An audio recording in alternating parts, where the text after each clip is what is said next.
Hot. Fancy pants. Yo. Mike hitting the goalpost. Look at this guy, Mike. Hey, what's happening, kids? Mike hitting the goalpost here. What's going on, Mike? How are you, buddy? I was, scrambly tonight, as always seems to be. Hi, boys. Like we got to get JJ some glasses. I think we're all. I was going to wear my glasses too. I was like, Puppy's contact lenses in for the show. If I had known. It's funny. I'm not squinting as much now that I wear my glasses. All the time I was like, it's a good look. You're revealing a lot about yourself when you wear your glasses. Yes. Gentlemen, Tuesday night, Kids on the Escalator podcast, hanging out all together. You guys are almost, we're living in paradise here in BC, but you guys are almost out of lockdown over there. What's going on? How close are we? We're a couple days away, yeah? I don't know, man. Friday, we go down. What is it? Go down a level, go up a level. Is that what it is? I have no idea, man. I'm like working drawing. I have no idea. Two, I feel like it's some sort of like a venereal disease chart. Yeah. Yeah, and in some places it's color coded, or is that not a thing anymore? You guys are doing color code? You guys are color coding? What the hell is going on? It's really hard to follow, I'll be honest with you. This is, I'm not one for politics, but man, our premier is lovely, isn't he? He got booed at the Muslim funeral today. Ooh, did he? So I've been told. And our hearts go out to that family for the stupidness down in London, Ontario. Chris's old hood down there. But I used to live in London for a while. Fucking ridiculous. Absolutely ridiculous. We don't get too political. We don't get too political on this show, but nightmare. Man, oh man. Yeah. Somebody's an asshole in London, that's for sure. Holy crap. Not cool. A racist guy driving a truck. London. Imagine that. Anyways, not a racist guy driving a truck. And I bet he can't park it either. Yeah. Gentlemen, we're going to dive into a few different things. We got a random box on the screen today, so I don't know if you can find a way to fill that box with anything, but I think that's because Mike signed in and then got kicked out and left, left the box. Okay, here's the ghost. Full disclosure, I had clicked on the link that you sent me in the email, but it opened up automatically my Safari browser because I'm on a Mac. And then it pops up saying, you shouldn't use Safari. This is designed for Chrome or anything but Safari. So I'm like, I have a feeling you should probably sign out of your Safari because I think you're still signed in. Oh, it's not even in or on or anything like that. So. Well, we're going to be awkward then. Anyways, we're getting into top fives today of everything. Top fives of a whole bunch of different categories. I've put them in the little chat there as we get through the process. But before we get through to that, we've got people here that need to be introduced, starting with this guy, JJ. What's happening, buddy? Say hello. Hey, man. How are you? I'm well. JJ from the JJ and Melanie Unfiltered podcast. Heard every Thursday. We call it Friday Junior, which we're not allowed to play our Friday Junior song anymore on our podcast because it used Kool and the Gang's song, which escapes me now for some reason. Celebration. Thank you. Yeah, and so we're not allowed to use it. So we had to like 86 all our episodes. Did I tell you this the last time I was on? You had mentioned that you had to get rid of a bunch because of copyright reasons. I didn't realize that's what it was. So that was it. So Anyway, it's still a fun podcast. It's my former co-host on the radio. I was on the radio for a long time, and it's my former co-host Melanie Martin. And we just talk all about all kinds of things. This week has been an amazing week. It's Juno week, so I was on the air on CBC Music. So it's been busy couple. Were they promoting your show before or during the hockey games, or? Yes. I heard the little banner on the. Okay, so my wife and I I'd like heard or saw that later, and we say, hey, we know that guy. We know that guy. Yeah, so that's awesome. But that's cool. That's huge, man. That's huge. Hey, finally, we saw someone other than Mike on the TV over the hockey playoffs, or we heard someone other than Mike on the. Yeah, because Mike's. We're paying big money to have Mike on here, and he's still putting the box up. He's on everything. But okay, and then of course our returning partial sometimes co-host and everywhere in your ears and in your face, Mike Pongracz. Say hello, buddy. Hello. Yes, it's been a while. I'm glad to be back.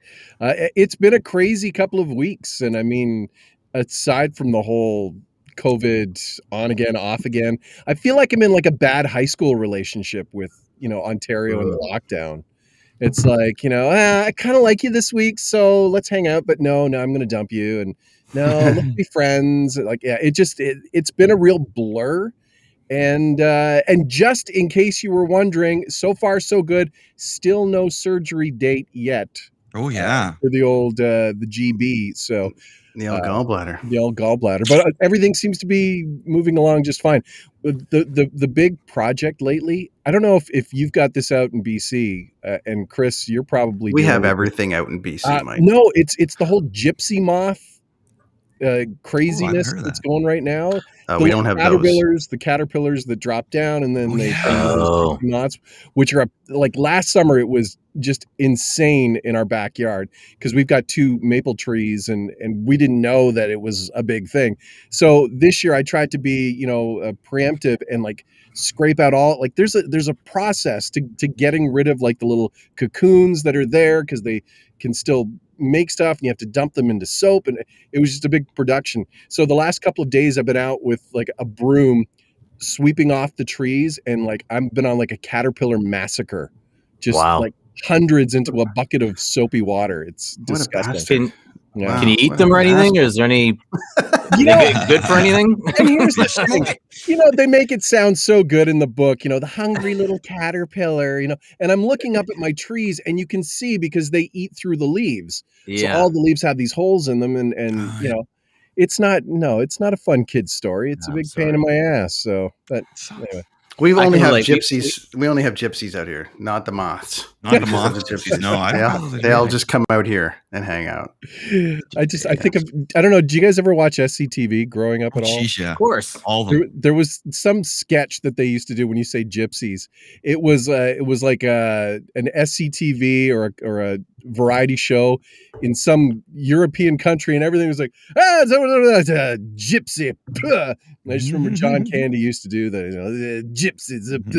Anyway, so that's Borat's all about that, right? He's all about the gypsies. All right, gentlemen, we're gonna go top 5 lists. We got a whole bunch of kind of subjects to cover.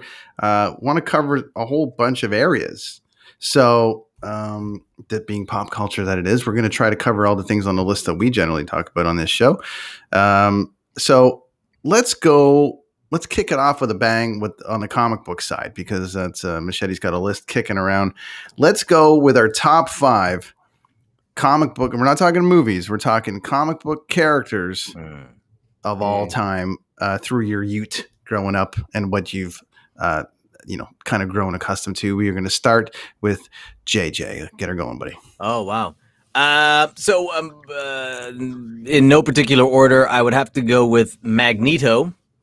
Nice. I just find him just to be such a compelling character. I mean, he's the villain, but he puts up some good arguments a lot of the time. So he's compelling in that way to me. It's like, I'd be part of the brother. I think I'd be part of the Brotherhood if I was in that universe, because he's just, and he's just so powerful. And he's, as far as the movies are concerned, he definitely has a heart. And I don't know. I like the way he's evolved. I don't know if you guys remember the old X-Men cartoons. I remember there's one episode where he's robbing a bank.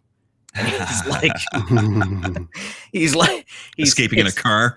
Yeah, totally. But he's also he's picking up the money, and he's explaining that this money isn't coins, it's paper. That's why I'm lifting it. But he's explaining that through the cartoon. And to see that was like my first introduction of Magneto. And then to see now Michael Fassbender's portrayal of him has just been fantastic. So Magneto. Next would be Batman on. Do you just want me to scroll through, or do you want an explanation of each one? Oh, no, go take detail. Do what you got. We got to fill 3 hours. So. Oh, shoot. Okay. Batman is also, he's just so complex. So obviously I love him, and the portrayal of him in movies has been amazing. You can't say Batman without saying Joker. Heads up. You can't. So, I mean, they're synonymous with each other, that the relationship is super important. So Joker, that's 3. Deadpool.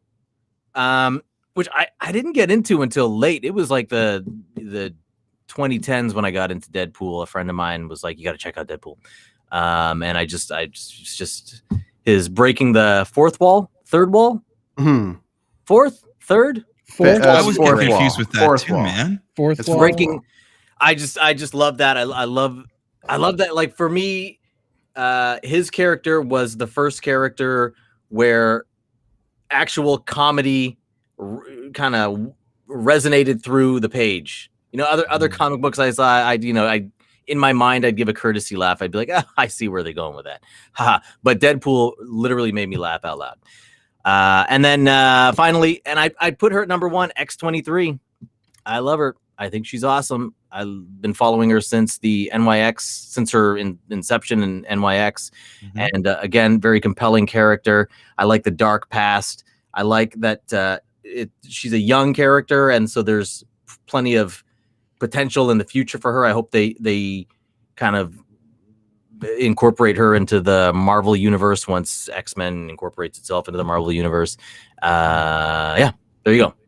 Too much? Did I go on too long there? That's great. No, not at all. No, that's great. Are you kidding me? Because I'm glad you went on, because I almost have to like take a pass on top 5 comic books, because I really wasn't a comic book kid. Like I'm embarrassed if like I was cleaning out the back and I have like tubs and tubs of old magazines. Like I have a ton of pro wrestling magazines that date back many years. I've got skateboarding magazines. When it comes to comics, I have an entire trunk, and this is embarrassing to say, an entire trunk of like Richie Rich comics.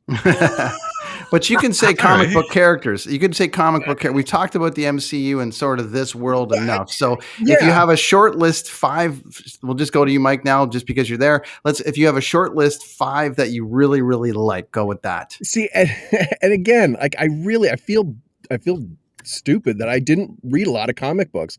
I've got a Dark Knight comic, or it was the Batman, the death of Robin? Batman, Death in the Family. Death in the Family. That's a good one. That's when I sort of, I started to like, get back kind of into comic books. Yeah.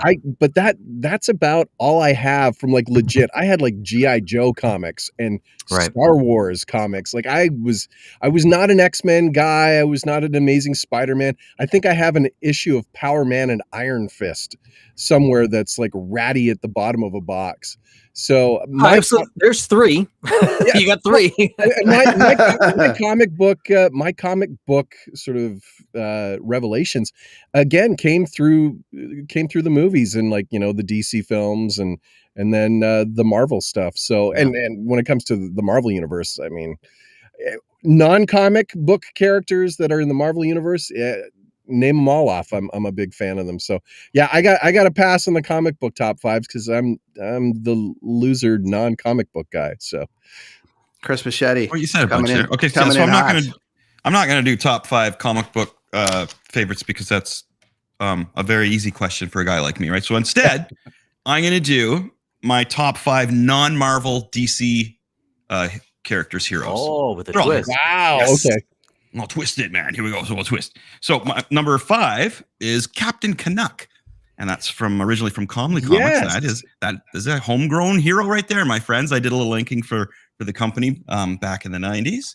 I inked a cover, which was I was honored to do. His brother Chris is a good friend of mine out here in Vancouver.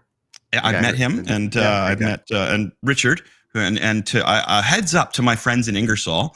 When lockdown's over, you may see the owner Richard buying groceries in Ingersoll. Just saying, you may see him around there. So he's a rad dude. You seriously inked a cover of Captain Canuck?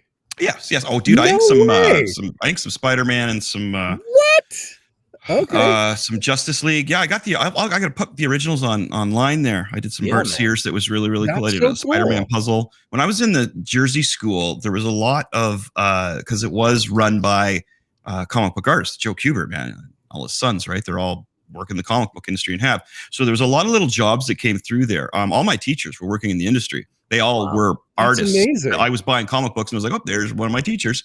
The Hildebrands, man. I got taught.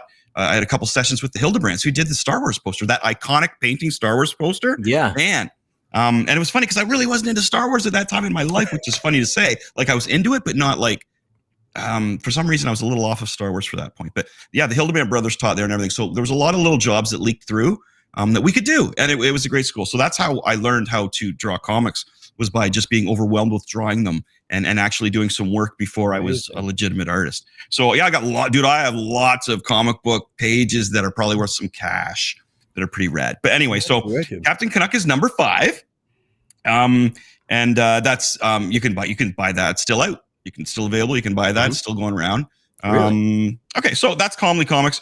Number 4 is from Image Comics, and it's by one of my favorite artists, Todd McFarlane, and it's a comic called Spawn.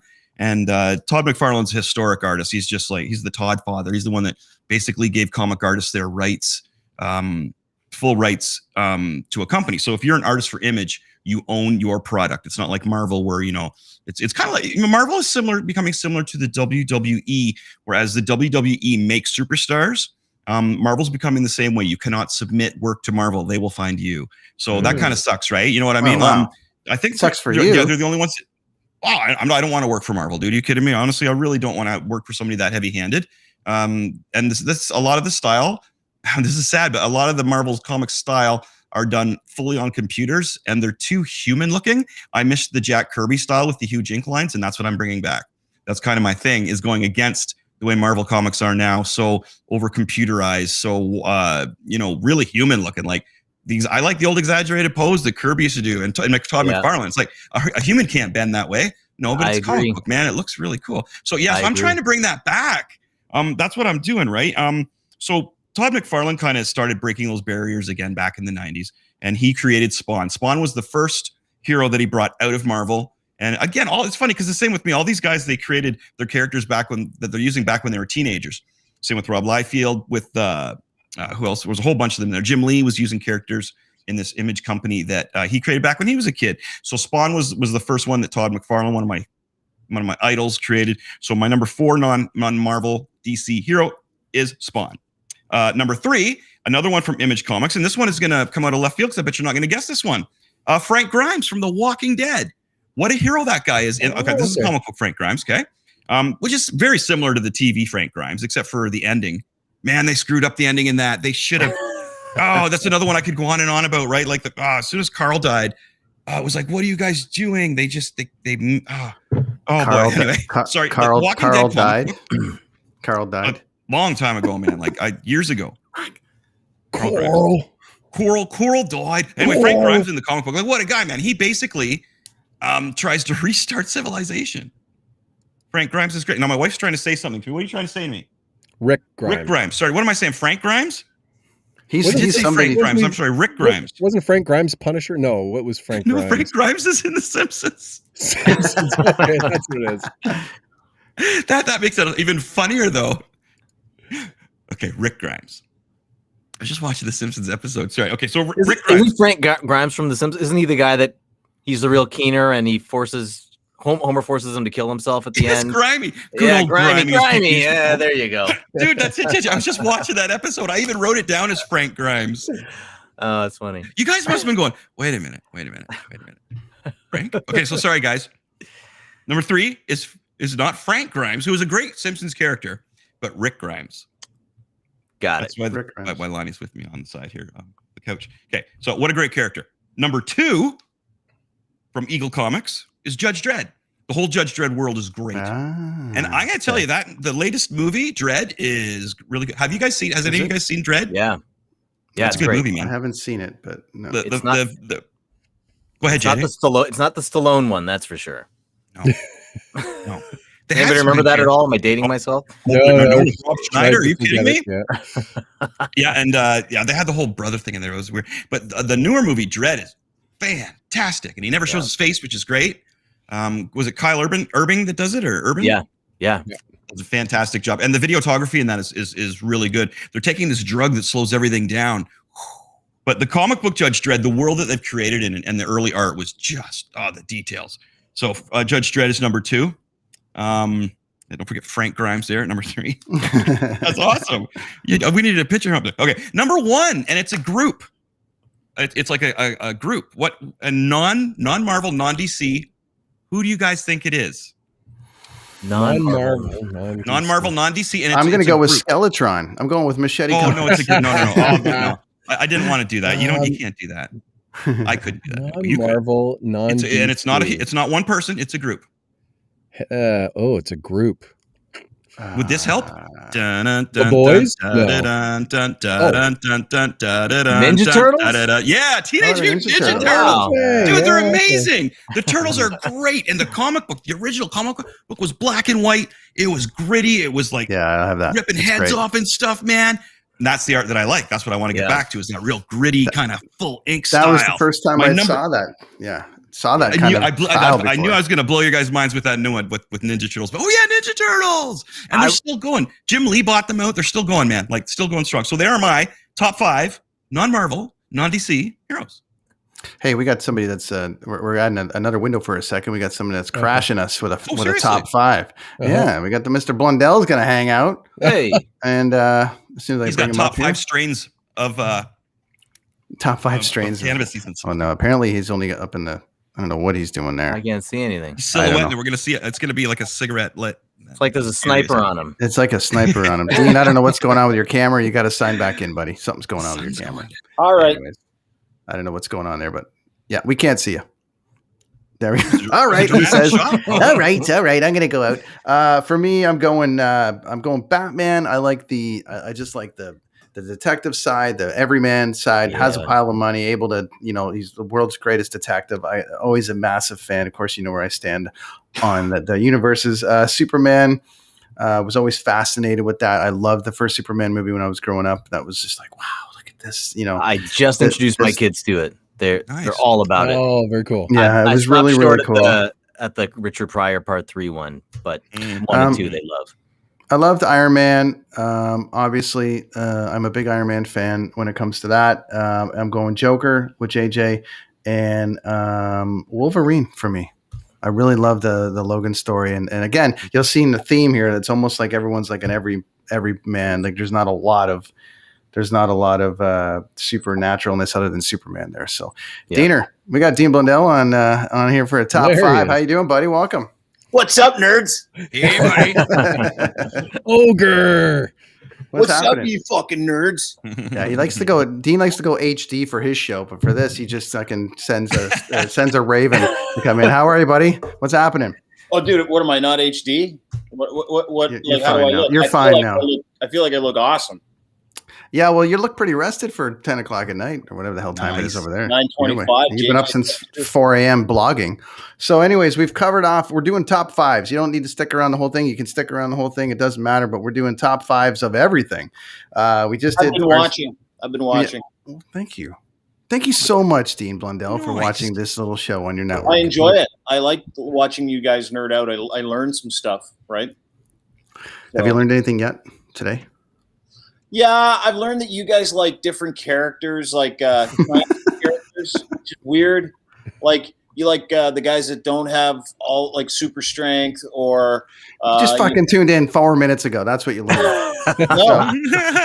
No. All right. So listen, where do you stand on your top 5 action or top 5 comic book characters? What do you like off the top of your head? Stuff that's like comic book characters. See, because of Avengers, I've really over the past like 10 years. I'd say my top 5. I didn't really have a top 5 comic book character list. I would say Iron Man's got to be number 1 just because he's a salty prick. I love it. I love when he goes into the bar and he says, "Give me a scotch. I'm starving." I just love Robert Downey Jr. Didn't like Chris Evans. Loved Black Panther. I would say, is Superman a gimme for a white dude? Like, does every white guy in this thing said Superman already? No, because I'm the only DC guy on the panel. So you're the only DC guy on the panel. You're only. Do we have universes too? Is that what we're doing here? We're just doing top 5. Your favorite top 5.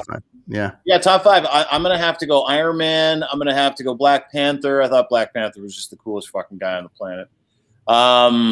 And I'm going to have to go Superman, and then I think I'm going to have to go the Hulk.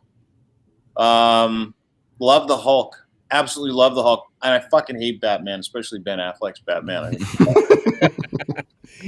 We haven't seen Robert Pattinson's Batman yet, and that could really shit the bed too. How are they going to do that, Mike? Like, how are they going to have two fucking way different Batmans at the exact same time? It's ridiculous. I mean, you think about it. We had George Clooney as a Batman. We had Val Kilmer as a Batman. Robert Pattinson and Ben Affleck in the same universe. I guess. I don't know. What do we? Like, we should get one of Christopher Reeve's kids to reprise the role of Superman at the same time that Hank Caviezel's doing the other Batman, the other Superman. Like, it's the same thing, right? Like, that's what doesn't make sense. Like, they get overactive or overexcited to put out a series or a bunch of movies or a different movie, and then they're like, but we've got another Batman movie coming out at the same fucking time. You're like, really? Well, and now I don't know if there's any legitimacy to the rumors, but there was talk, and he's been a little coy about it, is that Michael B. Jordan is going to be reprising Superman in another reboot.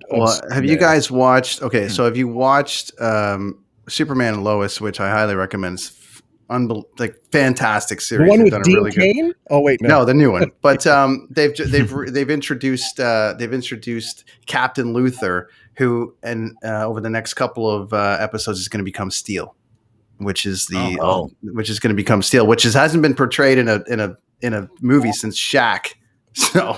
So yes, Michael B. Jordan might end up being Steel.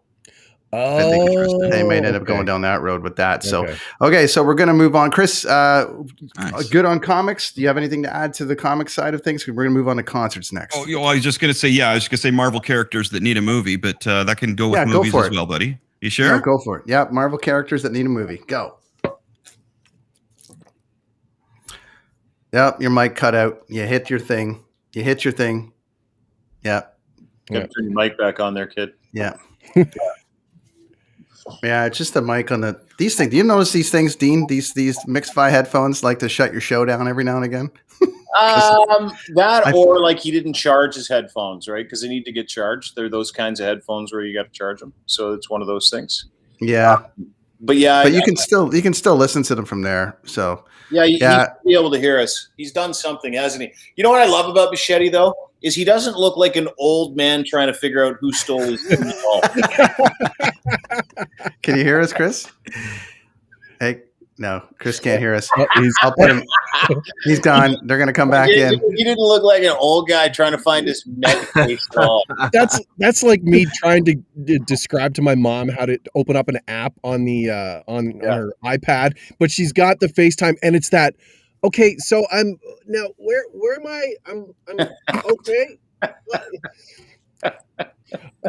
True story. So the other day, I was at my folks, and they hadn't seen my son in a while, and he's grown his hair out. So I'm like, and send me some video of you with your hair so that Oma and Opa can see you. So he did this short little video. It was really cute. My mom gets it on her phone, and she's watching it, and she starts talking back to it because she thinks it's a FaceTime. And I'm trying.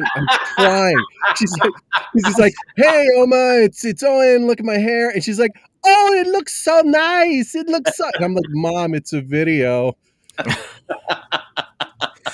She's awesome. While we're bashing geriatrics, have you guys ever seen those videos of geriatric folks with the VR glasses on and their reactions to things like roller coasters? No. Some of the funniest ever.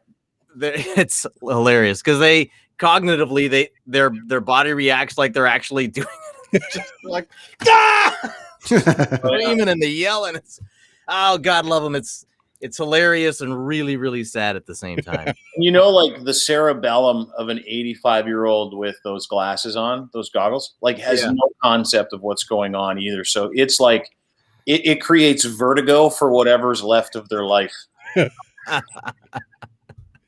I saw this one where this woman put it on and there was a shark that swam by her. She's like an older lady, and she literally went stiff as a board, rigid, and pissed her pants. Yeah, one of the funniest things I've ever seen in my life. Chris is still figuring out his thing. So let's move on to let's go concerts while everyone's here. Dean, you love music. Dean, you love concerts. You've done a bunch of them.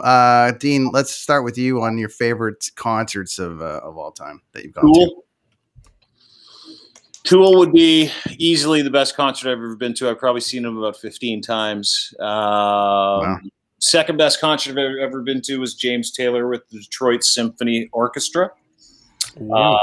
That was like maybe one of the greatest fucking nights of my life because I love James Taylor and I love different music, and listening to an orchestra perform with JT was incredible.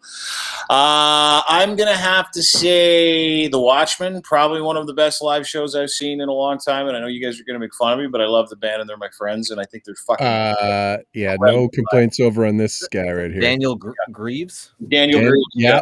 Well, we just had Ken was on. Yeah. Ken was on a couple weeks ago. So Kenny Tiz. Kenny Tiz, he was here. I thought you said you watched the show, Dean. Anyways, go on. Keep going. I did.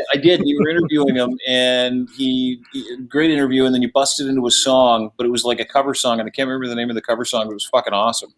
He was called Tits McGee. No, it wasn't. It's my name on here. I would say the last concert oh Jesus, there's so many. Foo Fighters at Lee's Palace was unregrettable. Lee's Palace? Jeez. Yeah. Who's at Lee's Palace was cool. It was like 100 people in there going nuts. Everybody was wasted. Coincidentally, so was I because I used to drink back then. But yeah, top 5 for sure.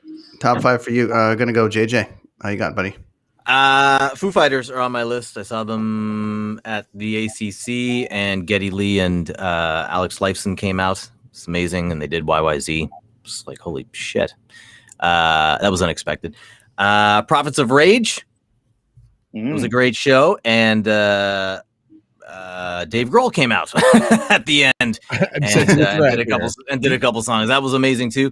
I saw Kiss in Vancouver for my 40th birthday. We got you, Chris. Okay. We got you. Sorry.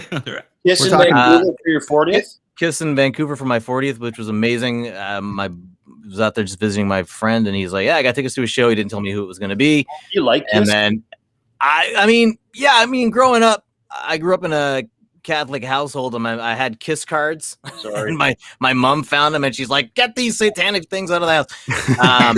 So I liked them because I wasn't allowed to like them. That's why you like them, because you're not. Because I mean, I like all the party, rock and roll all night party every day, and Licking Up, and all the big ones. But it was a great show. I got the point out from Gene Simmons, because I think I was like probably the only person of color in the front row. I was just going to ask that question. I was just going to ask you that question there, JJ, if you don't mind. Yeah. Were you the only black person at the Kiss show? That I could see. Yes, there are a lot of people in makeup, so I can't, vouch for that. Maybe they were black underneath the makeup. I guess so, eh? Like, that's kind of the one great thing about those Kiss shows is like everybody could wear makeup and everybody's the same, and nobody. Yeah. That was the point. I can say I went to Hootie and they're not on my list, but I am a Hootie and the Blowfish fan. I am. And I went to their show. It was one of the last shows I saw before everything happened that summer of 2019. And I was like me and Hootie and another guy, and that was it for people of color. That is for sure. And also the only 3 people in the arena. Oh, it was packed. It was on the lawn at amphitheater. It was packed. I couldn't believe it. You and me, we come from different roads.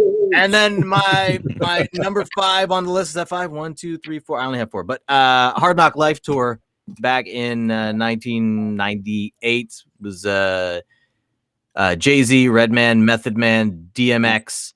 And met them all backstage, and then I was waiting in the elevator, and Lenny Kravitz came and stood beside me, and we had a quick little chat. It was fucking amazing. It was one of the highlights of my radio career, was going to that concert. It was just fucking. We just did a whole Kiss. We did a whole Kiss thing last week. We had Todd Kearns and Brent Fitz on. Brent's playing with Gene Simmons right now, as well as Slash. Todd's playing with Slash and Bruce Kulick and Took. So they had a whole thing about it. It was quite Remember the Kiss. They're getting us on the Kiss cruise there, Brent. We're the Kiss cruise. That's right. We're going to go to the Kiss cruise. We're on the road already, and they're going to send me out there, and I'm going to do an online remote from the Kiss cruise. Wow. Oh, Chris is that Machete? Is that Machete? Yes, he's back. Machete's back. Did he find his Ben gay?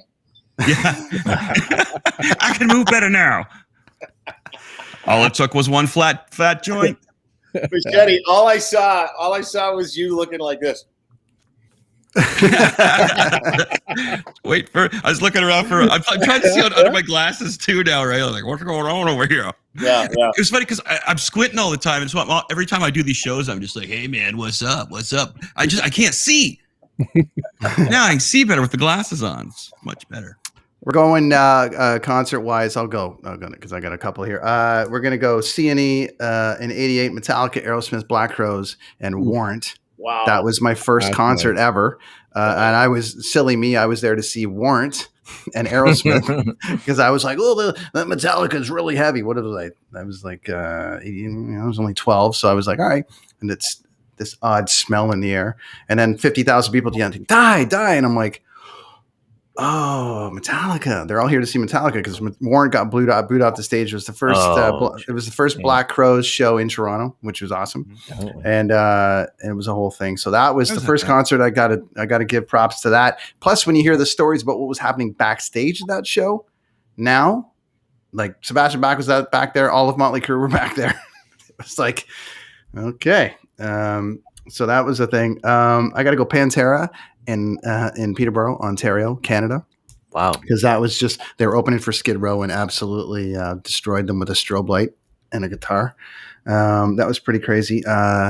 4 shows with Prince counted as one at the Vogue Theatre in Vancouver. I did the last 4 shows for Prince in Vancouver, and then about. Oh my God! Wow, I did, awesome. And it was an unbelievable. So one of the things of the last couple of days everybody was celebrating is what would have been his 63rd birthday, and they send around those little clips, like that one of him doing Cream acoustically. And by the way, I know what that song means. But of him doing the show acoustically and how he worked with the crowd, which you never really saw, and I never saw him live. I wished I would have, but I forget how unbelievably talented that dude was in every capacity. Like that must be incredible. Our friend Doug Fury from the show that comes on the show refers to him as second coming of Hendrix.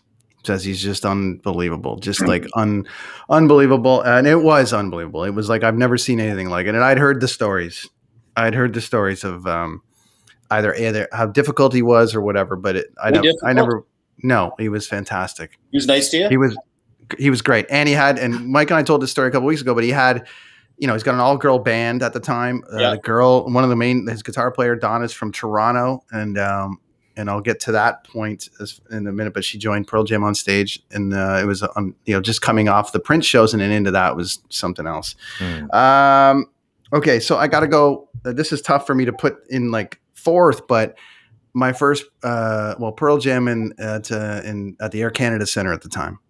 So for me, that was 2 nights. I think Mike was there. We just met through that process. I think Mike's frozen. Yeah, the second. My throat. No. Yeah, so that was a big one for me. That was like my big arena, coming back to town to my hometown arena with one of my favorite bands. And they got Neil Young there and Woody Harrelson and all my buddies. So that was a big moment for me. Yeah. And then an interesting sort of side note because I get, I love the Canadian stuff.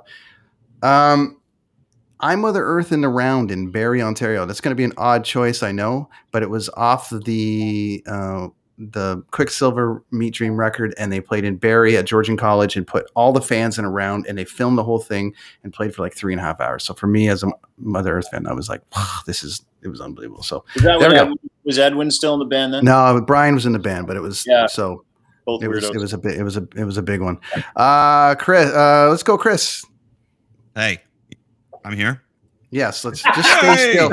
Stay still and don't move. Whatever you do, don't move. All right. Yeah, the inputs here. Top 5 concerts. Go. Okay, so there's so okay. So Goldfinger side stage. Goldfinger's like one of my favorite bands of all time. I love Goldfinger. We opened for them, and then it was at a stadium in Ottawa there. Yep. So anyway, I got to stand right side stage and watch Goldfinger, and I loved that. And I watched Darren put a banana up his butt, and some guy come up, took a bite out of it. Awesome. Are you serious? Yeah, that was Darren's gig back then, man. He used to do that all the time. He used to put a banana in his butt, and then somebody from the crowd would come up and take a bite out of it, and then stage dive out. Not this guy, but no, somebody good would for do you, because I've seen Darren naked, and there's a lot of hair in there. There's a lot of hair in there. He is a very, very talented entertainer. Let's say that. One of the Very best. talented entertainer. Yeah. Yes. I Yes. can't believe you haven't had a chance to podcast with him. We'll get him on the show sometime. He'd love that. Yeah, we did have him on briefly for the salads one because he's a member of the salads as well. But I'd love to have him on for more of a chat. That'd be great. That would be great. He was driving in a car, busting everyone's balls. It was great. That was so funny, man. That was good. Okay, so and then after that, Weezer. Remember that show you got us onto, Brent? They redid the Blue album, and I got to watch Right Side Stage. It was great, but it was very weird because musicians are strange folk, and Rivers and the band were in a bad mood, didn't want to talk to anybody. So much so that before he went on, he just had his back to everybody and was facing a trailer. Like, I'm talking huge beard going on, just facing a trailer. And we were not allowed to take photos. We weren't allowed to video. Some guys were getting really mad who came backstage and we'd just leave.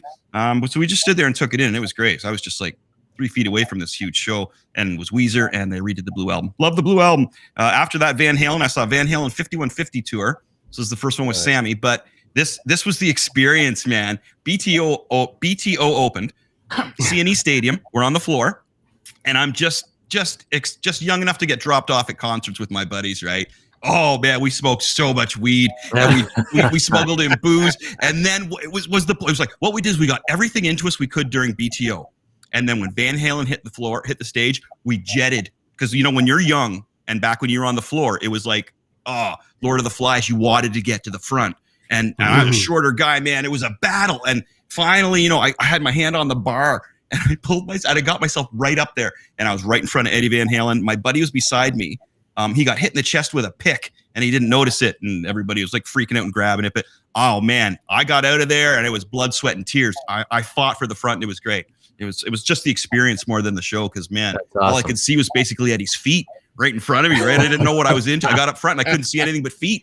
And it was nuts, but the experience was sensational. I'm only gonna do 4 here, but number 1 was Kiss 1979, because I was 7 years old, and just it's Kiss. It was Dynasty tour, and it changed my life. It was amazing. That was at Maple Leaf Gardens. I saw a lot of great stuff at Maple Leaf Gardens, including hockey games with my parents. Cheers to them, because they took me to see some really rad stuff. I grew up going to the Maple Leaf Gardens, actually. That was one place where I always felt at home, even as a little guy, man, and I knew my way out, because I knew where our seats were all the time for the Leaf games, because my dad got tickets with a bunch of buddies. They used to do that back in the 80s, right? A bunch of dads would pitch in on season tickets. So we had some that we could go to for, with him and 10 other hockey dads from our hockey team, right? But I always knew my way around Maple Leaf Gardens. And then when I got older and I went to concerts there, it was the exact same thing, man. I felt so at home there. Whenever I see the old pictures of the front of Maple Leaf Gardens, man, I just yes. It more means rock and roll and hockey to me than anything. I love it. It's great. So there we go. There's my 4. Excellent. I'd like to squeeze Jay-Z and Kanye and the Hip at the Key to Bala. I'd like to squeeze those in too. Sorry. The Hip at the Key to Bala would have been something. Yeah. That would have been something. And I thought, did anyone, obviously watched the Junos, but what a great job Feist did this weekend. She sang with the fellas. What? I thought she did a great job. Yeah, I thought she did a great job. Yeah. You didn't see that? I didn't see it. I thought she did great. I saw the highlights of it. I didn't. And I'm not a massive hip fan, but she was great. To that point where they're like, we need to champion the fact that there's a female lead who's filling in for Gord, who passed away, right? Like what it said and the moment and stuff like that. And it wasn't that, I thought it was beautiful. I thought it was great. I thought it was cool. It was great to see the guys up there again. I love the song choice for her anyway, and the kind of voice that she has. I'm just not a Feist guy. You know what I mean? I was never into Feist, but it was interesting. It was sort of haunting a little bit. It was just weird. I agree. Mike, top 5. This was a challenge. So I've got a couple of honorable mentions before we get into the top 5. Honorable mention, Motley Crue, New York Dolls, and Poison in Vegas. My wife got me a birthday present, and we went to Vegas and saw that was fucking insane. Mm-hmm. Did Vince sound like this to him? Vince is the James Brown of fat white guys, right? Yeah. On the hair. He wasn't bad, actually, but yeah, it was my first Crew show, and to see Tommy Lee do his thing with the rotating drum kit, that was pretty awesome. So plus it was Vegas out at the Red Rock Casino, and just like the backdrop, because you're outside where that concert is, and it was really, really cool. Also Counting Crows and Waterloo at Lulu's back in the in the heydays of their shtick. Small crowd. It was pretty wild. And then the top 5, Pearl Jam in Atlanta at the Midtown Music Festival, and that was one of the years that I went with my buddy Adam and his soon-to-be wife Beth at the time, and my wife Carolyn came too, and we got to the first night the Foo Fighters closed the show, the second night Pearl Jam did, and the best part of that is my wife is a huge ridiculous Pearl Jam fan going way back, so she actually snuck into the backstage area, no problem. I don't know how, but she got back there. And this is just when I just got an iPhone. She still had a BlackBerry. So she took my iPhone because her BlackBerry died. She wanted to take a picture. She didn't know how to work the iPhone. And back then you push the button and the flash goes off. So she was trying to creep a picture of Eddie sitting at a picnic bench as she's just casually having a smoke, nobody bothering her. So she kind of does one of those things. Flash goes off. Somebody comes over, escorts her out of the park. Oh shit! So we're all still kind of in the little VIP section down in front of the stage, and she's gone. And so I get a text saying they kicked me out, and I'm like, oh shit. And this is like rightfully so, Carolyn. Right, you didn't follow the Brenton rules. Thank you. Before Pearl Jam actually went on. So anyway, we're like, I'm like, I should probably go out. Like, this sucks. It's your wife at the time? Oh yeah. This is only a couple years back. I should probably go out. And think about it a second. But so I said, do you want me to come out? And she's like, no, I'll see you in a bit. I'm like, okay. She somehow managed to get back in, back to the front of the stage for the show.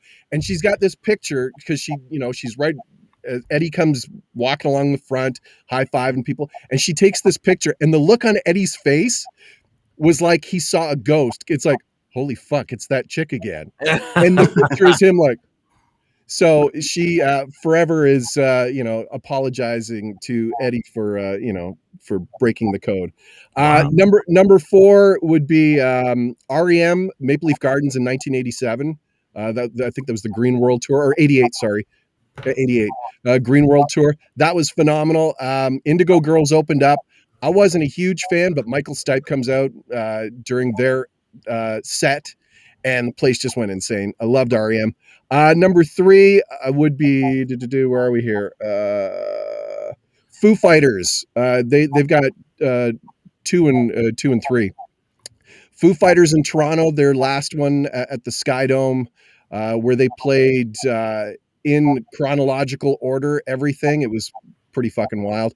Again, that was thanks to my buddy Adam and his connections. Yeti, who used to be Taylor Hawkins' drum tech, got my son Owen and I in, got us backstage, side stage. And it was cool because before the show, Yeti took Owen out to go sit at Taylor's drum kit and get some pictures, and like, wow, he was fucking blown away. And it was great too because he got dumped by his girlfriend like the day before, so this was like the ultimate fuck you type thing. So he got to see his first sort of like real side stage concert to see the Foos. Number 2 would be the Foos in Detroit when my buddy Adam and I went down. We saw the Eagles the night before and then saw the Foos the next day. Got to do the Crown Royal shots before the show with the band. That was pretty fucking awesome. And number 1, Dean, I'm with you, dude. My top 3. Well, we'll get to the top 5 bands. The Watchmen. I saw the Watchmen when I was at Carleton University back in like '93, and they played this place called the Cafe Alternative. And Weeping Tile opened up. There were 47 people in this little dumpy little cafeteria, and it was fucking insane, amazing. I've seen them ridiculous amounts of times since then, but that one still to this day, one of the best shows. And they've got a fantastic live show. I'm hoping that they do their annual show down at the Horseshoe, or even I think the last place they played was it not Massey? Was it Massey Hall? I think they played Massey Hall. No, they played the Horseshoe. I think it was the Horseshoe. Yeah. So I'm hoping that they do their annual show again. But yeah, number 1 is that little small time in Ottawa way back when. Dude, I sold the university textbook so I could buy the Watchman's McLaren Furnace Room album and In the Trees album. It was that or my microbiology textbook. I'm like, I think I just burnt out my last McLaren Furnace Room CD, so I need to get another one. What school did you go to? University of Calgary. University? Wow. Did you do the radio show there too? Were you going into radio at that point? No, I wanted to be like a doctor. I wanted to be a doctor, scientist. I wanted to figure stuff out. I wanted to put my hands inside human bodies. I did that for a while. Not a doctor, but I dissect human bodies. So why did this isn't a part of the. Let's go. The next list is top 5 reasons why Dean's not a doctor. Go. This is your own list. I don't have. I got ADHD. I'd be in the middle of a fucking heart surgery and go, I'm uninterested in this. I'm out. Guys, I'm bored immediately. Like I'm sure I've got a left ventricle to close here. But, yeah.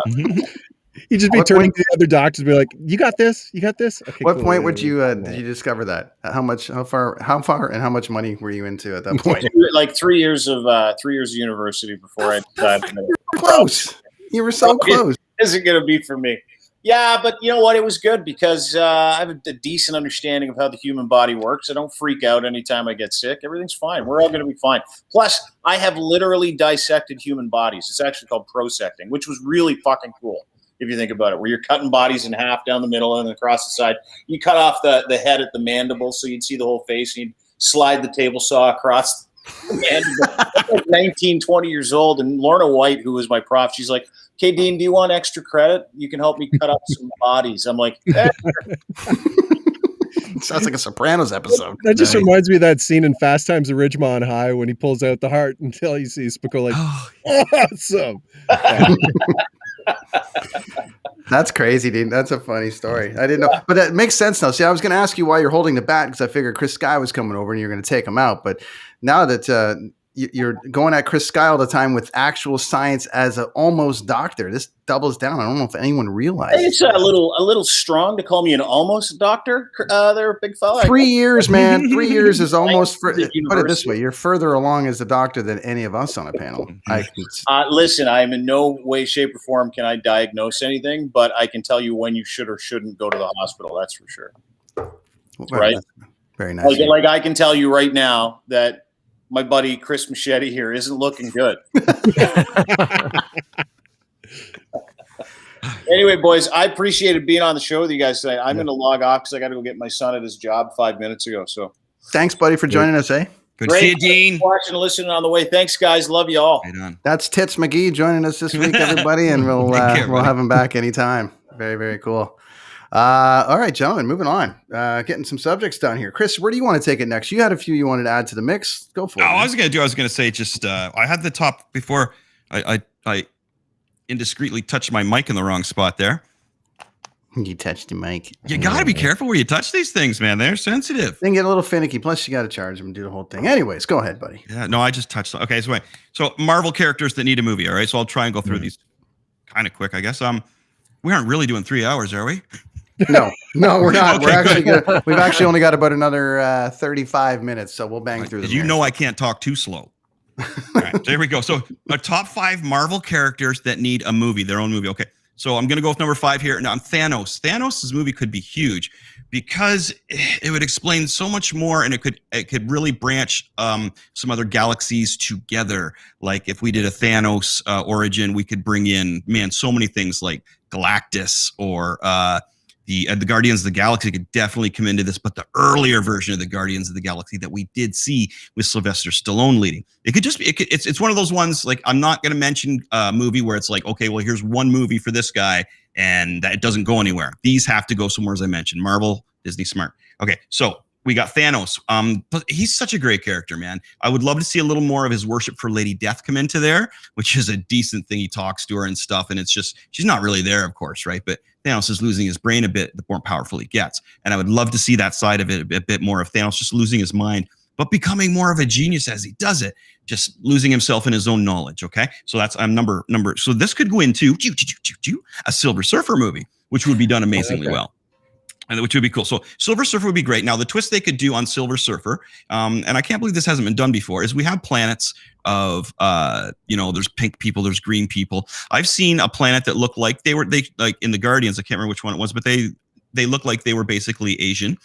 So I would like to twist Silver Surfer up and have him be a black dude and have the whole planet be that way. And it was Zen-La. So Zen-La is the most peaceful planet in the universe. So this would this could cause a whole new thing of where everybody came from, right? I think it'd be a really cool twist on it to make the Silver Surfer a black dude. And that could lead to so many things right there. That could lead to him spreading onto the Fantastic Four, or this could lead him back onto Eternals or Guardians of the Galaxy. There's so much more that you could explore with the Silver Surfer because this character is amazing. Now, you could put a bit of a Guardians twist on it, not on the Silver Surfer himself. He would be more like Drax, like deadpan kind of things, but he could run into some very funny creatures in the galaxy. That's the cool thing about these galaxy characters is it's a wide open universe that a really good director, like the one James Gunn or Haki Watati.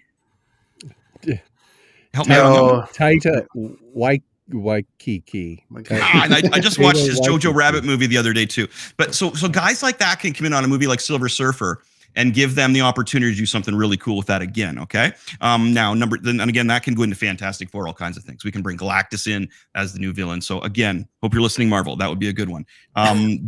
So now this one's for the girls. So as a female movie, and at number 3, I have The Dazzler.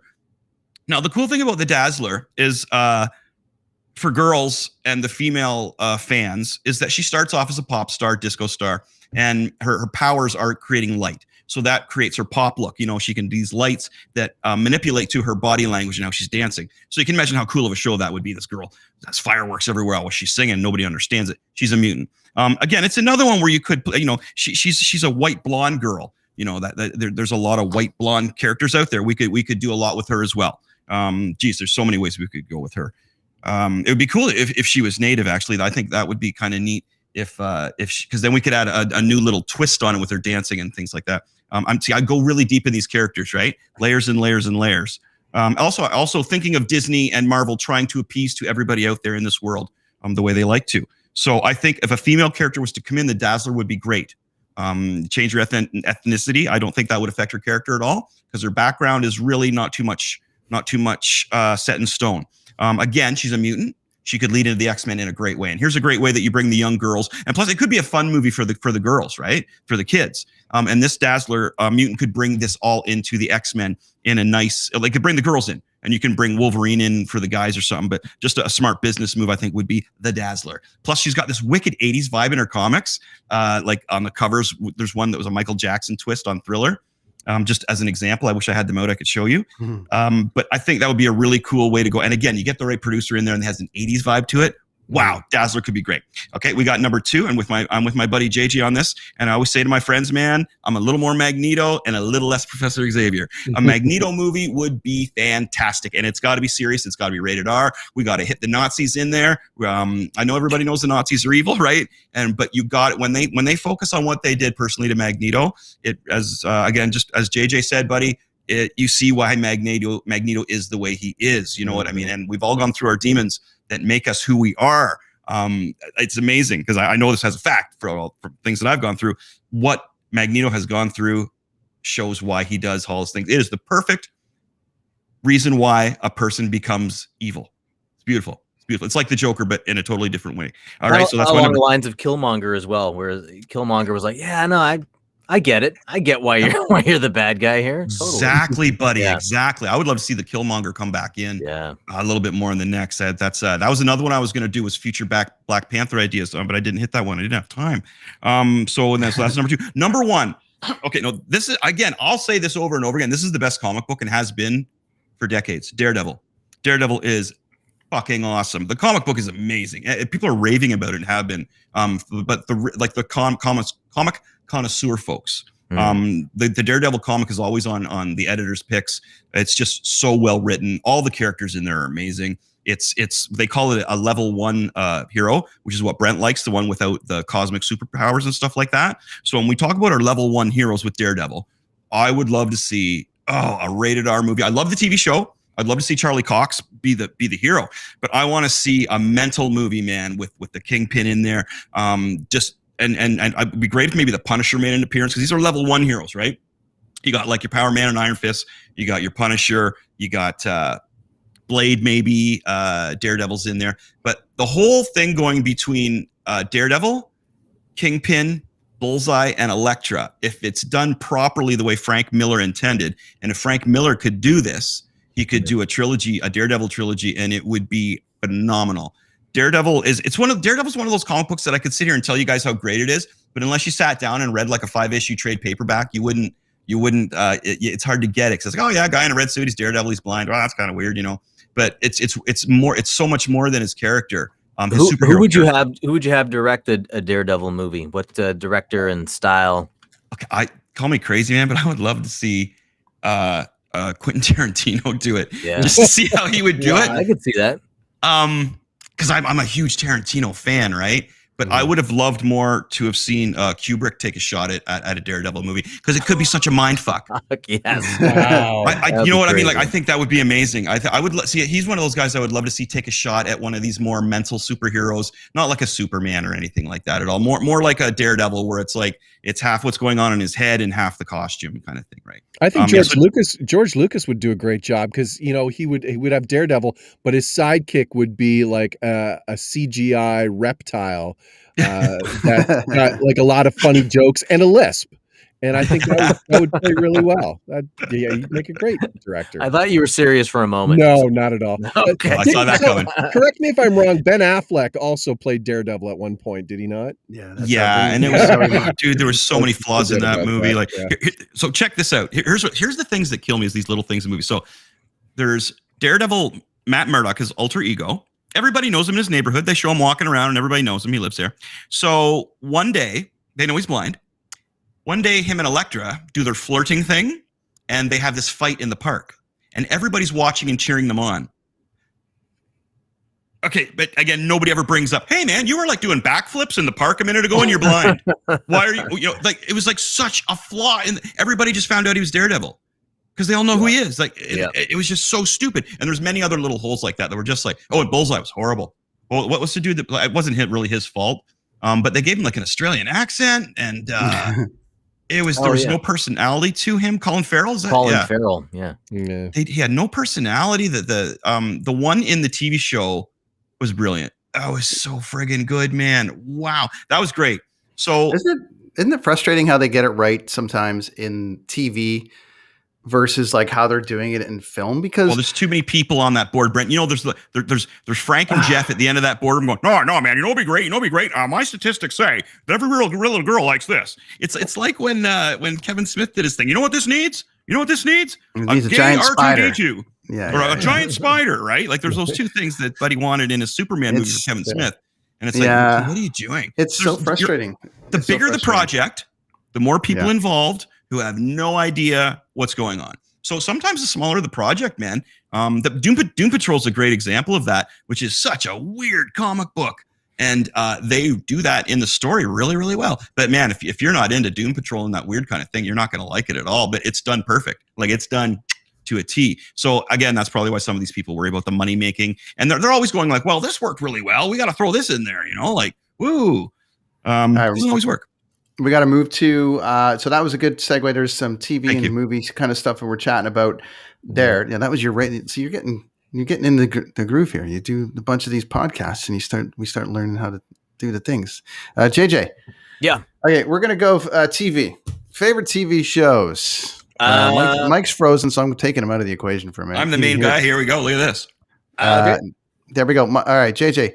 If you had Community would be, again, no particular order. Community, I thought was fantastic, hilarious. All the characters were quirky. I'm sorry that it fizzled out the way it did. Politics got involved, egos got involved. This will make me. That was a thing with between. Wasn't Chevy Chase in that? Chevy Chase, he had a problem. Yes. There was a bit of a thing there, right? Yeah, but I mean, he stayed on the show, and I thought his character was really funny and dry and humorously out of place. Not necessarily miscast, but the fact that you knew that he didn't want to really be on the show. Kind of added a funny element to it and kind of really heightened his character, I thought, even more. I love the Dungeons and Dragons episode, buddy. The Dungeons and Dragons episode is my favorite.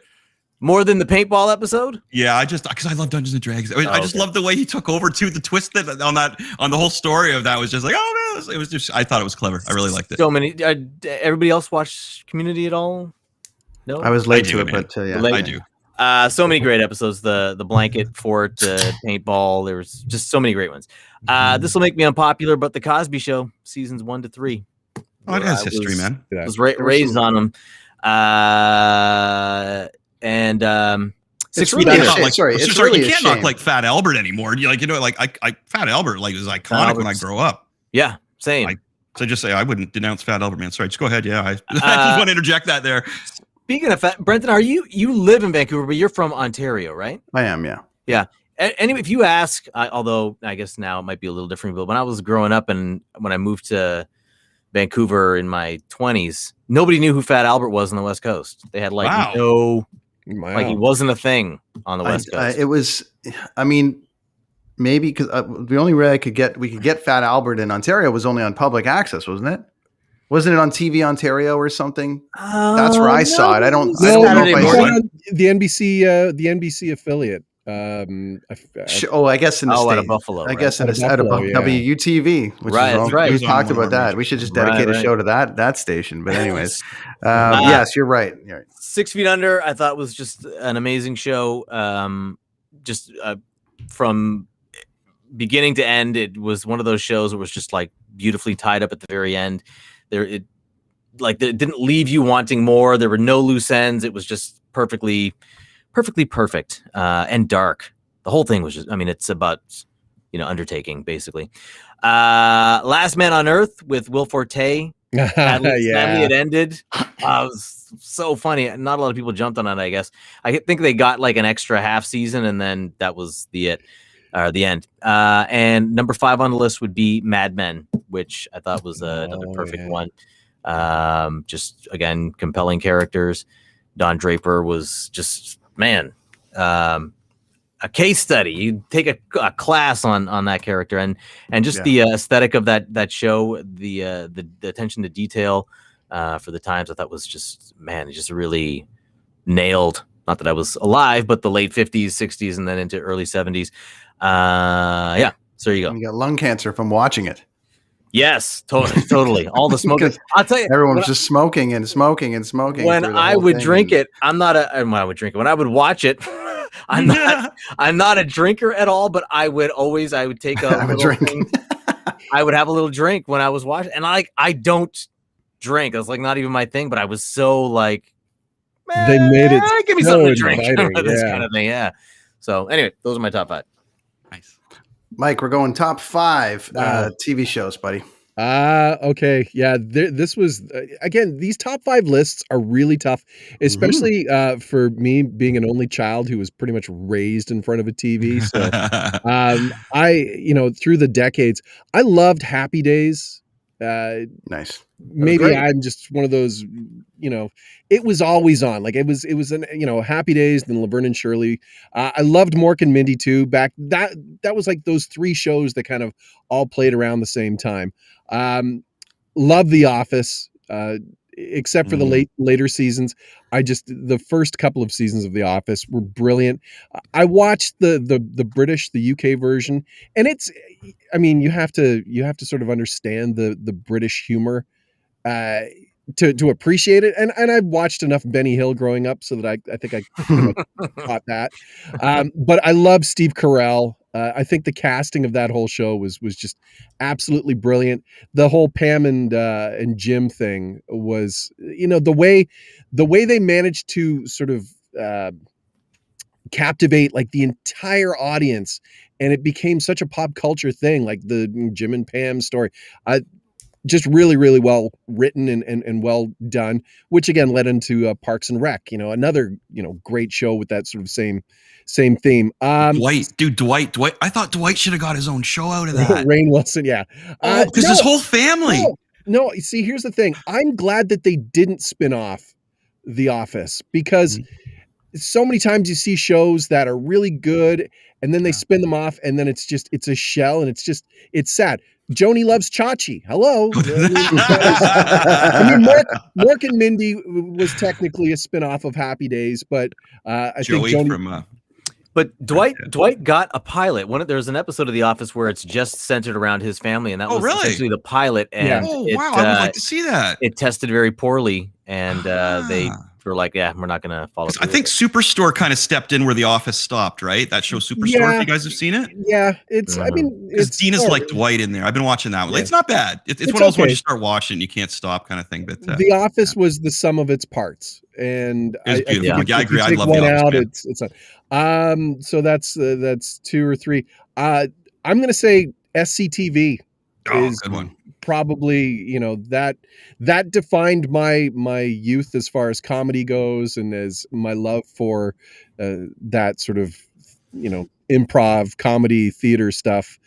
Same with Saturday Night Live. It's almost a tie between those two shows. Seinfeld, loved Seinfeld. Oh yeah, that's a great show. Again, one of those shows that if it's on, like I've seen them hundreds of times, but if you're flipping through the TV and it's, just you'll sit through it. And it's, again, a great cast, well written and quirky, like just weird, quirky. And then beyond that, this is going to be very unpopular, but I loved Lost. I may be one. I didn't see one episode. Never watched one episode. Nope. Yeah, everyone's ruined it, so I don't need to watch it because everyone's ruined it, right? So it was one of the first of that sort of like series of shows, the multi-season, multi-episode, like real tie into the next season.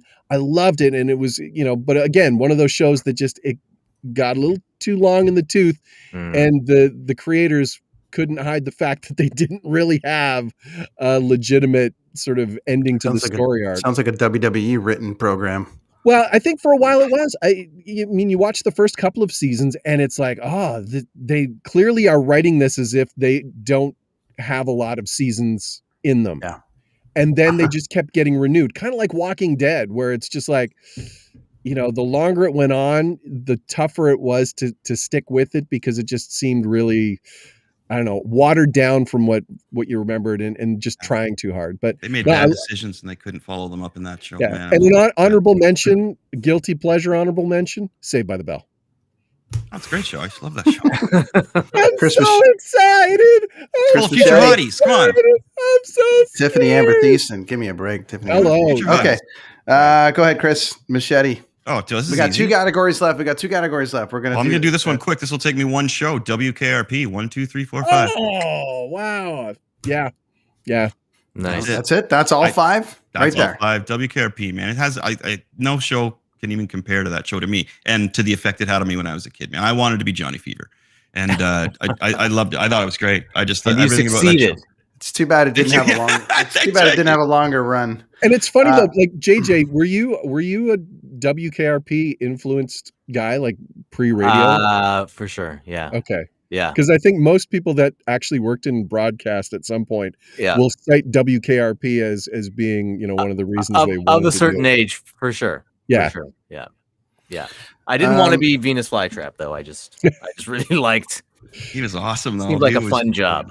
Yeah. I'm going Seinfeld number 1 for me because it's one of the ones that, to Mike's point, you can literally anytime it's on. I'm actually at the point now where literally it's on, and I'll go, "Oh, this is this episode." Right. Like I've got it dialed to the point where it's like, "Oh, this is the one of this when this happens and this happens," and I can tell the backstory for anybody in the house that's going, "What's happening?" Well, and no matter where we tune into the show, I got it. Now, but you still watch the entire episode. Yeah, and the thing is like those first. I can also recognize when they were in season 1 and 2. Like I think most of us can, where they go because it wasn't quite as developed. But anyway, so Seinfeld number 1 for me, just because of that. A close second for me, and having the ability to also do that is The Sopranos for me. Oh, okay. And coincidentally, I just booked a big Sopranos guest on the coming up, so that's pretty exciting for me. I love that show. I think it absolutely changed the whole thing. It was the outside of Oz. It was that first non-episodic where they didn't need to clean it all up in 22 minutes or whatever the hell it is for TV, where it's like we have to have a beginning. Was a great show too. Yeah. Yeah. But before we didn't have a beginning and an end. That was like that. So Sopranos in there, continuing on with Breaking Bad, which I thought was the new version of The Sopranos from as far as a character standpoint. Chris Machete with the character development on Breaking Bad is right up your alley. It's unbelievable. I'm saving that one. I have not seen one episode. Oh wow! I'm saving it. Yeah, I know. I'm saving it. It's unbelievable. And just the character development. It's going to take you like 6 episodes, and you might bail out on after the first 5. You might be like and then around episode 5, it's like.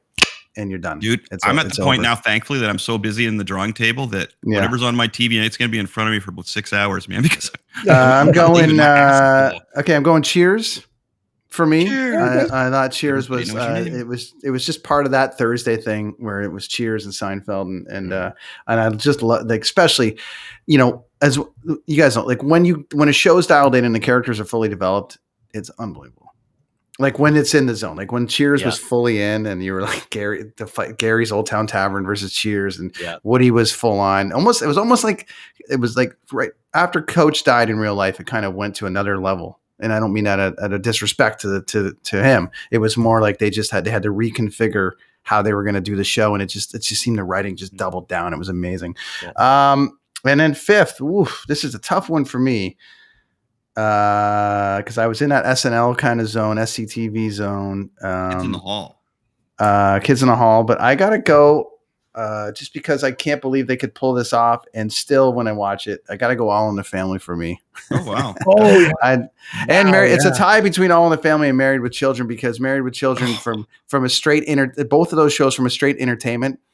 It's one of those shows where when you tune into All in the Family, within 8 seconds, someone's going to either offend you or make you like laugh just hysterically. And Married with Children was the same. It was like Al's going to say something that's going to like something is going to be said within the first 5 seconds of you watching that show where you're just going to laugh. And I just thought, for me, those two did that. So anyways, there's TV. I'm amazed that they can still run All in the Family. Like I think the CW. No one says anything about it. Well, the CW I think still runs it in syndication, but they do have a disclaimer coming back from commercials. Oh yeah. Did you guys see this? Did you guys see this? That it's part of like the time that this was done.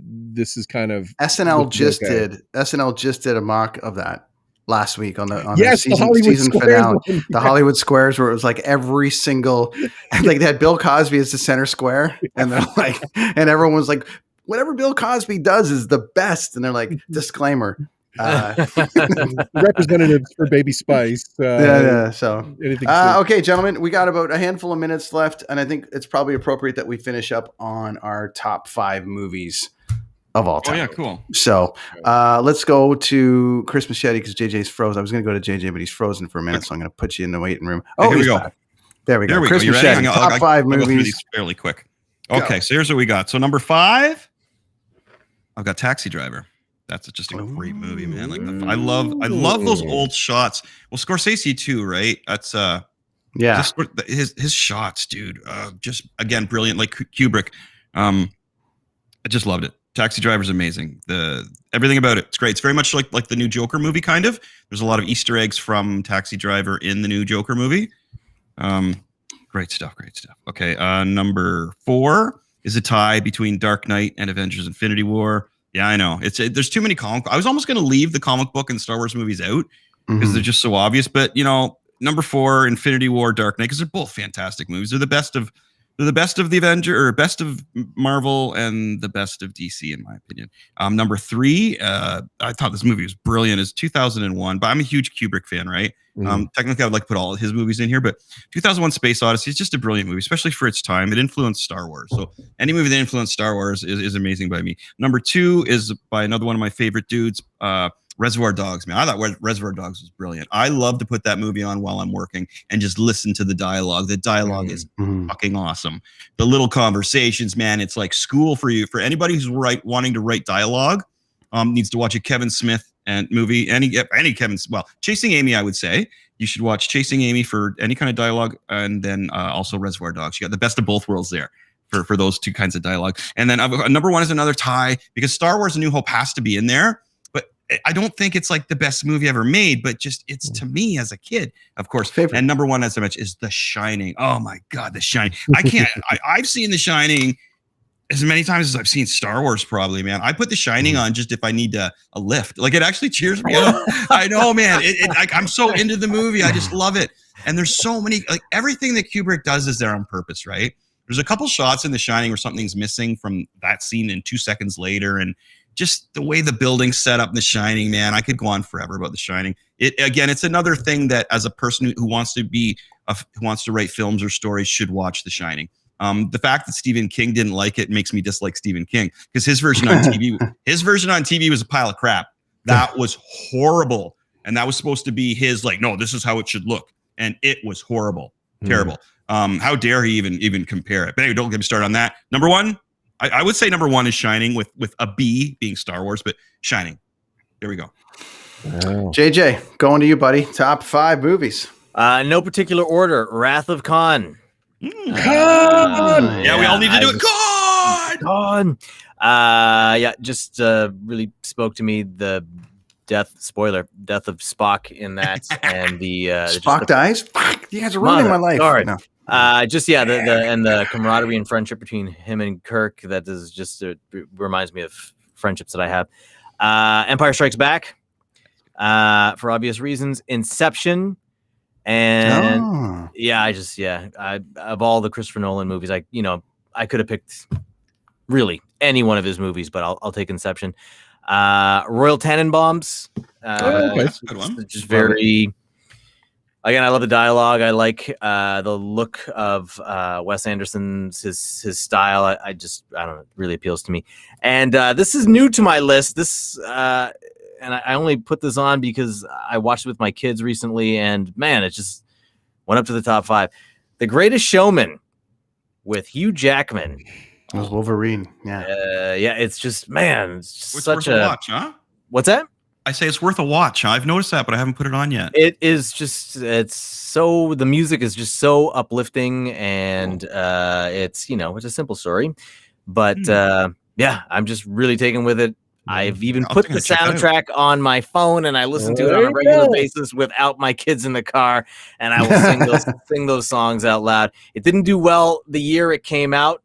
It was nominated, but it was going up against the Lady Gaga one. What's it called? Star is Born. Star is Born. Yeah. And so it lost everything to that. It was unfortunate because I think if it had come out any other year, it would have been more well received, and there would have been more accolades awarded to it. So yeah, there you go. Top 5.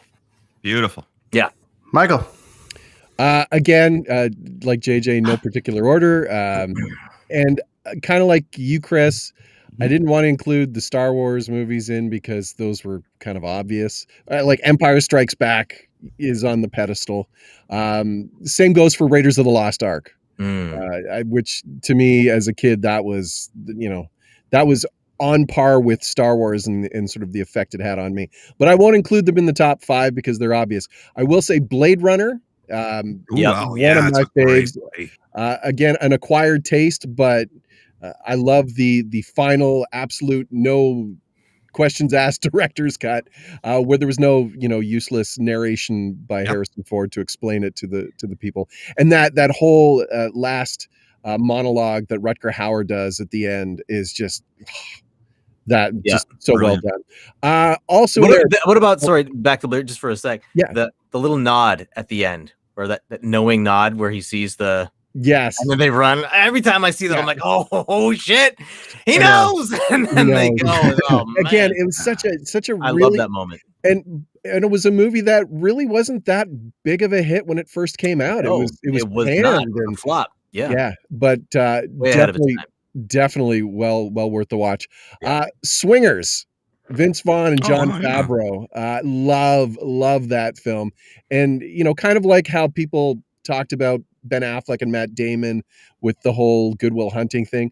I thought this was, this is where you saw the glimpses of greatness that Jon Favreau and Vince Vaughn were going to be. And dialogue wise, yeah, there's so much stuff, making Wayne's head bleed playing NHL on the Sega. I mean, that's gold. Princess Bride, surprisingly, again, another one of those. It's just, if it's on, I'm watching it. And Mandy Patinkin and Andre, that anybody want a peanut? Yeah. I could hit you with this, but that would be unsportsmanlike. Pulp Fiction. I love Pulp Fiction. Again, rules. Tarantino, lots of great stuff. I almost thought about putting the Kill Bill stuff in because I loved Kill Bill. But Pulp Fiction, top to bottom, again, just really well written, well paced, and just it sucks you in, and it's so well done. Number 5, a wild card, but I love this film. This is Spinal Tap. Oh yeah, that's a classic. Perfect. It is, and that's again the Christopher Guest, Michael McKean, Harry Shearer, that sort of style of film, kind of like we saw later with. Now I'm blanking with the Best in Show, Mighty Wind. That whole style of sort of improv comedy was just brilliant. But this is Spinal Tap. I mean, this one goes to 11. The mockumentaries are good. But if 10's the loudest, why don't you just make 10 louder? No, see, goes to 11. I'm gonna go. All right, kind of top 5. I guess number 5 for me is going to be the original Nightmare on Elm Street. Oh yeah. I mean, it just was like, what? There's someone that can haunt you in your dreams, and that and they were the first 3.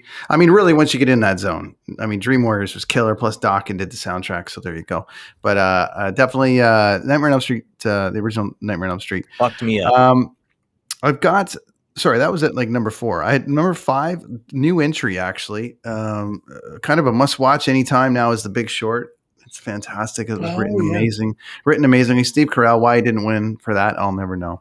Just fantastic. Love it. Love Aaron Sorkin. Love the writing. Next, Dark Knight. I mean, I thought that was, outside of the original Superman movie, and then there seemed to be, the X-Men was kind of cool, and there just seemed to be sort of like the same theme to comic book movies until The Dark Knight for me. And then when I just thought the way they shot it and the way they did it and the way it was just done, like dark, it was like, I don't know, it was great. I love The Dark Knight. Empire, just because Empire Strikes Back, I mean, geez, one of the first times I went to the movies, just unbelievable for me. And they're one and the same. I have to throw them both in, but there's a 1 and a 1A. Godfather, and I know I'm, Godfather and Godfather 2. Not every time, every single time. Godfather 2, I love the dual story. Can watch it every single time. Godfather 1. So yeah, those are my top 5 with a few honorable mentions in there. But yeah. Did you ever see the Godfather complete, like the one where they actually cut Godfather 1 and Godfather 2 together so that it was almost? Yeah, I've seen it online. They kind of did a thing, and I've also The Godfather Returns. Where he comes in guns blazing and he's got a cape. That I don't know. Brando did it just before he died. He's like, so anyways, top 5s all week. I mean, we can go on for days and days and days. All right. Top 5, everything. Top 5. We didn't even get into bands yet. Did we get into bands? No wrestling. No, we didn't do bands. We didn't get into wrestlers. We didn't do new Star Wars direction. I'll tell you what. Let's just for the sake of doing them all, it's going to be a quick hit. Your answer has to be in 1 minute or less. Here we go. Your top 5 wrestlers, Mike, go. Hogan, Savage, Steamboat, Flair, Edge. In that order? In that order? No, those are tough. Hogan would not be in my top 5. Bret Hart, baby. Bret Hart. There you go. Chris. Oh, I like the ECW wrestlers. I love, RVD. The Sheik's great. I like the classics. You see, I did Intercontinental Champions. So I've got number 5. I've got Intercontinental Champions Tito Santana at number 5. Number 4, Intercontinental Champion Pedro Morales. Man, that guy had it ever, right? And it just brings back the memories of the youth. I love the Intercontinental Championship. And then number 3 is Ultimate Warrior. Now you guys know that my number 1 is either Macho or Honky Tonk Man, right? So who would you guys go around and pick? Who would you pick between Honky Tonk or Macho as Intercontinental number 1? Well, I think Macho Man elevated it. I think Macho Man was the first one to, like, when he took it off Tito, and it was the first time that they were really on TV, like really, really on TV, and they showed it on WTV in Buffalo. The Tito Santana bringing the Macho Man up, he pulls the nunchucks up, or pulls a little plastic thing out, hits Tito Santana in the head, falls on him, wins the championship. Everyone's like, what? And then the chase for that championship by Ricky Steamboat.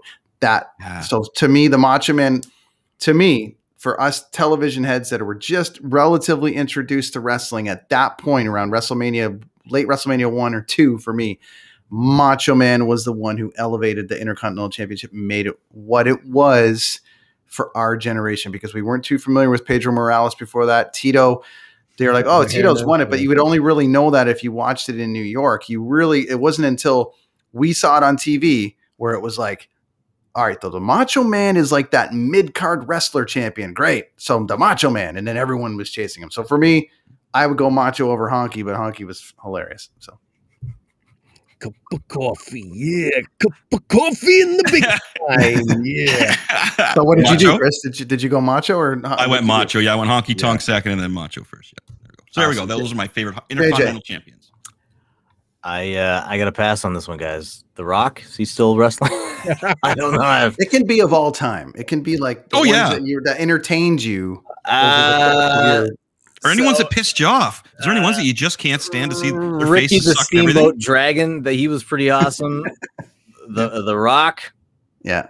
Hulk Hogan, yeah, was cool. Macho Man Randy Savage, and Coco Beware. Yeah. Oh yeah. Okay. Good. Yeah. Good. Ghostbuster was such a great finishing move. I remember the Ghostbuster. Boom! And it was like, that's gotta hurt. That's what always got me going back in the day.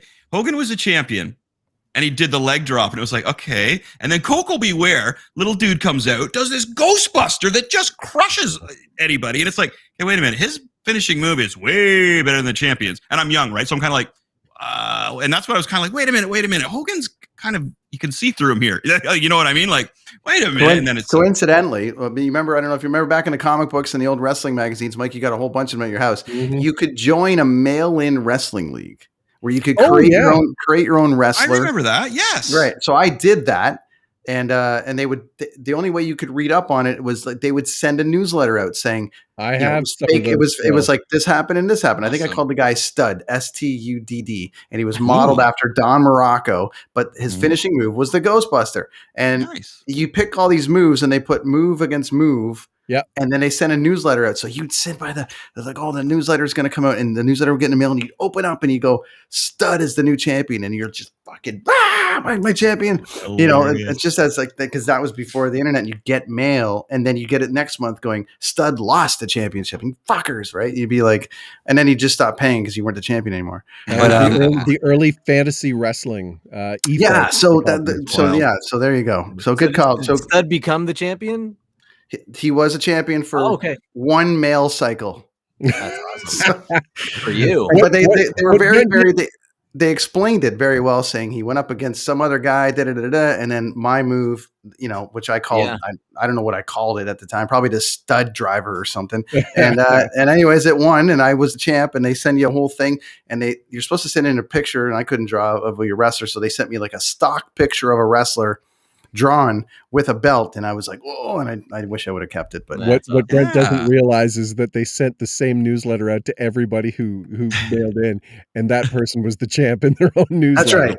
That's right. But no, because my friend Chris Parson, Jay Parsons' brother, Chris, was in it as well, and he got the same. He got a newsletter that said, you know, Stud was the champion. And so he was just a mid-card bum. That's right. He was enhanced. He was the Billy Jack Haynes of Caesarea. So. There you go.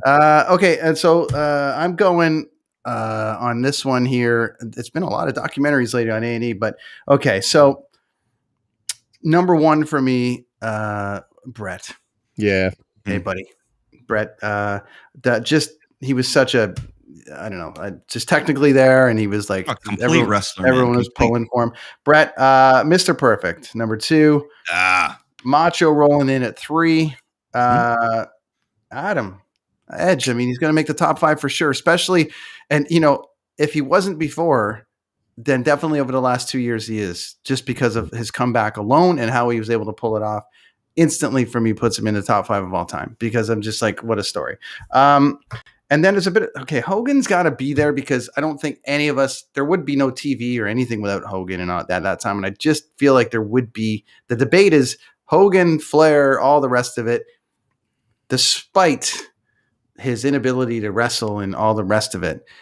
When you were 10 years old, it was all Hogan. It was everything. And the TV deals and everything came with it. And he, so he's got to be as an honorable mention. But even though he's technically a wrestler, Bobby Heenan gets into my top 5. He was a manager. Humanoid. Because all the greatest feuds started and ended with him, at that time, because he was managing everybody at the time. What else? The one last thing we said, what did we miss? We had wrestlers. And what was the last thing, Chris, that you said? That was it. No, we got it. There you go. Did we get it? Well, I was just doing direction of Star Wars movies. One more minute. We got 1 minute of bands. 1, 2, 3. JJ, top 5 bands. Go. Run the Jewels, Rage Against the Machine, Audioslave, Public Enemy, Foo Fighters. Whammo. Michael. Foos, Queen, Pearl Jam, Beatles, and the Watchmen. Thanks. The Watchmen over the Beatles. Well, this is no particular order. They're just in your 5. Gotcha. Beatles are number 1. Chris. It changes all the time. My musical favorite band's revolving all the time.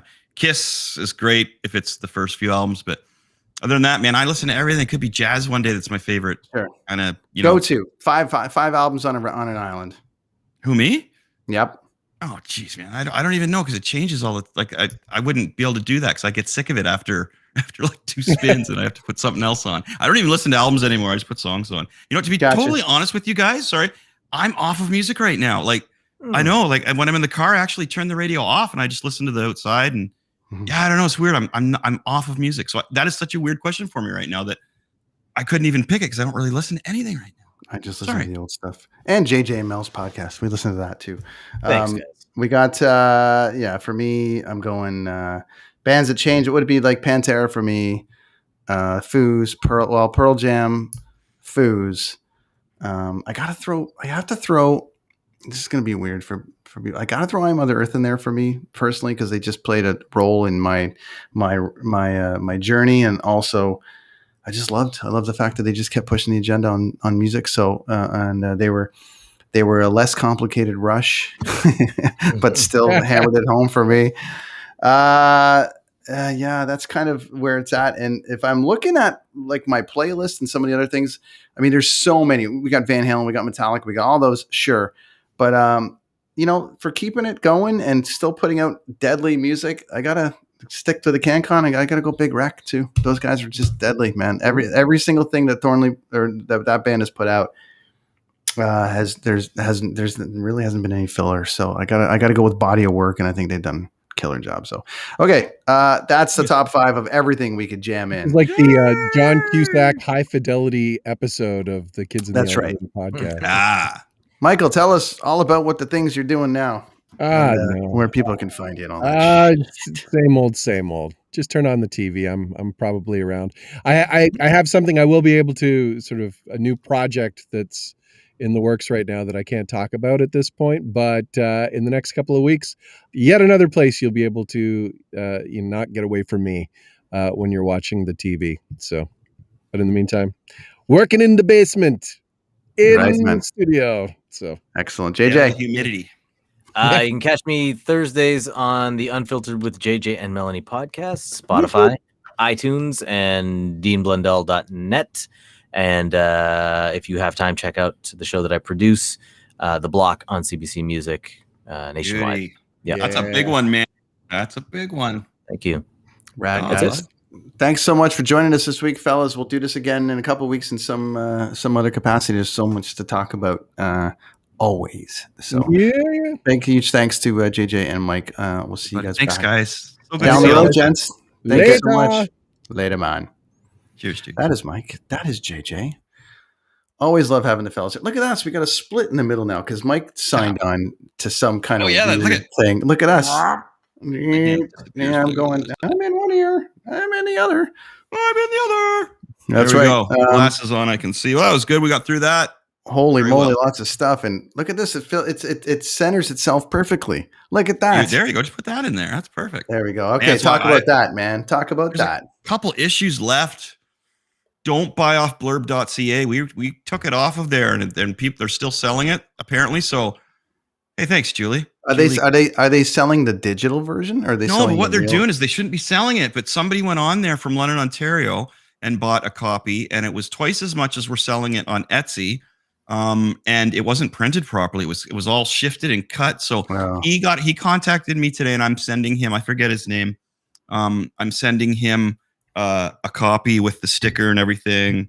We're gonna take care of you, buddy. That's anyway. I won't look it up because I can't find it.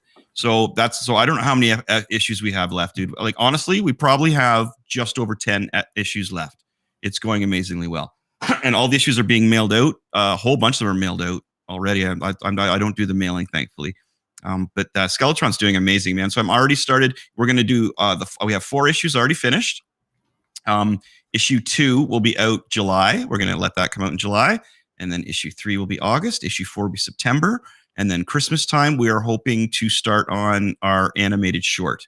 And I've got a lot of people on the show whose voices I want to lend to this. So I have to talk to these awesome people who have been on our show. One of them was just on here, and he has a fantastic voice, could do fabulous things. So Mike, I hope you're still listening, because I wanted to bring up what you're here, but that's okay. So animated, he's really expensive. We got to be careful. Yeah, I know. I'm gonna have to send him some bribes. But we have to make a deal with HGTV. Oh yeah, do we now? Yeah, we got to get Mike. We got to call Leon's. We got to call HGTV. Oh right, yeah. Can we have Mike for a couple minutes? And they're like, what? And I think Todd Kearns would probably be a rad dude in there. Just to throw some names out there who I'd like to get in there. Darren, for the Salads, Mr. D. His voice is just I got a demon in mind in there that Mr. D would just like, hey, he would be friggin' awesome. I could do Kevin amazing. So anyway, so the animation is coming out. It's the cool thing is, Brent, is it's working. I did it. Oh wait. Stand by. We've got an invasion. We've got an invasion. Mike. What's that? You got a job? What's that? You got a job? Oh yeah. What? Well, your comics. We mailed your comic out as well, Mike. Thank you. And your drawing in there. The Jedi's in there as well, and the sticker and some promo. I'm so excited. Yeah. Sorry. Cool. I wanted to mention that before I got off. I'm super stoked to actually get a physical copy of the comic. So come on, buddy. Yeah, so the animation is going to be started after the 4th issue. We've already decided to go ahead with that. And I was gonna say, you're one of the guys I would like to have do some voices in there.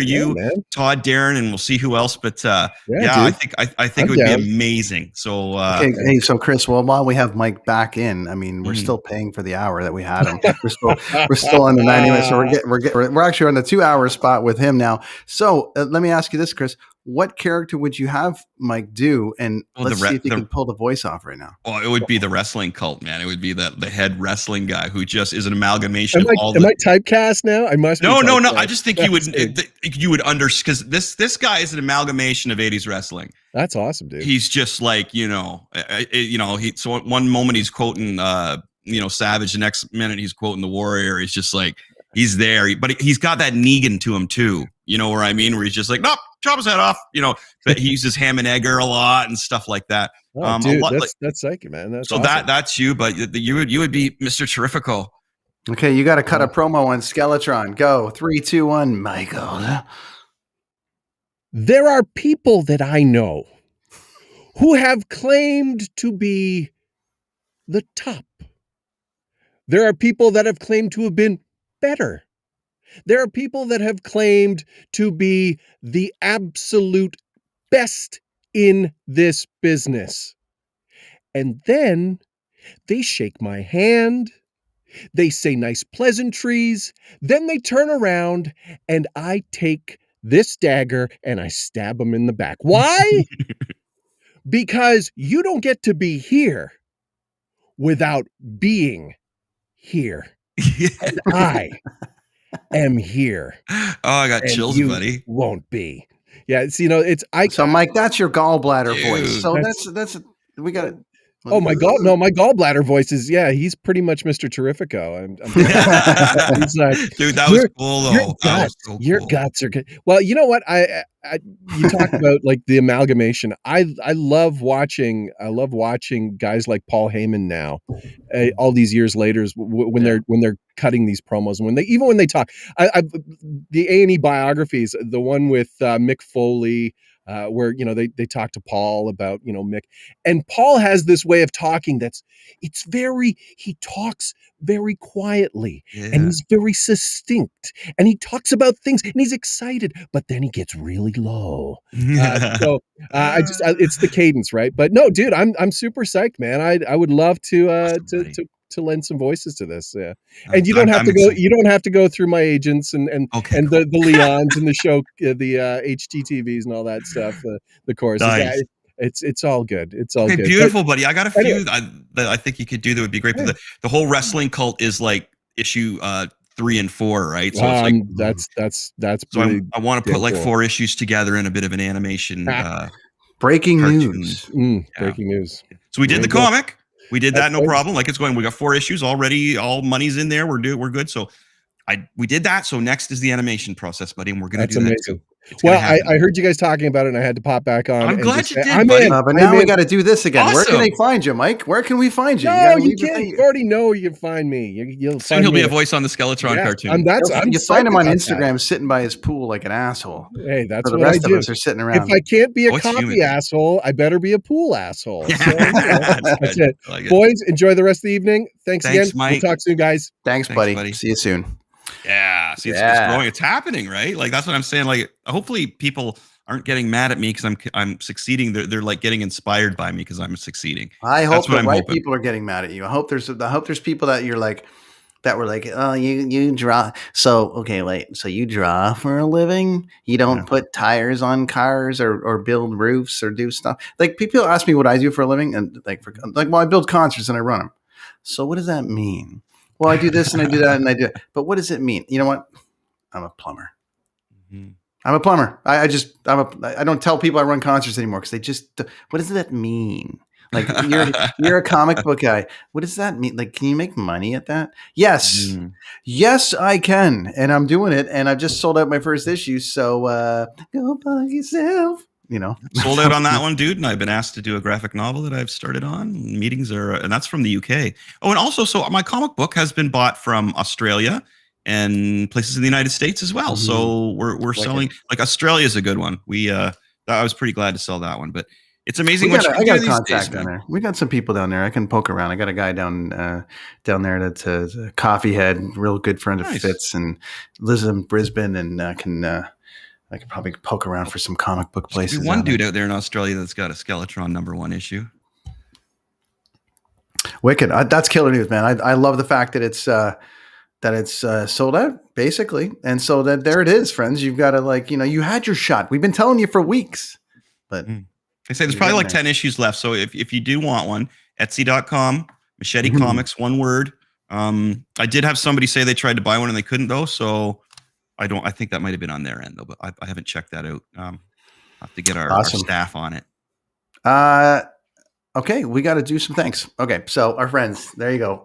We're going to thank our friends here at Blue Microphones. So these guys, when they're not, when the cord doesn't get tangled and shut the show down, are pretty amazing. The Mixify headphones, the Blue Yeti X, which you see right here, they sponsor Kids on the Escalator, my other show, the Brenton On Tour Podcast. So huge thanks to them for sponsoring the show and giving us this stuff to sound like we sound. And we're going to run a little promo from them before we get out of here. So here we go. Awesome.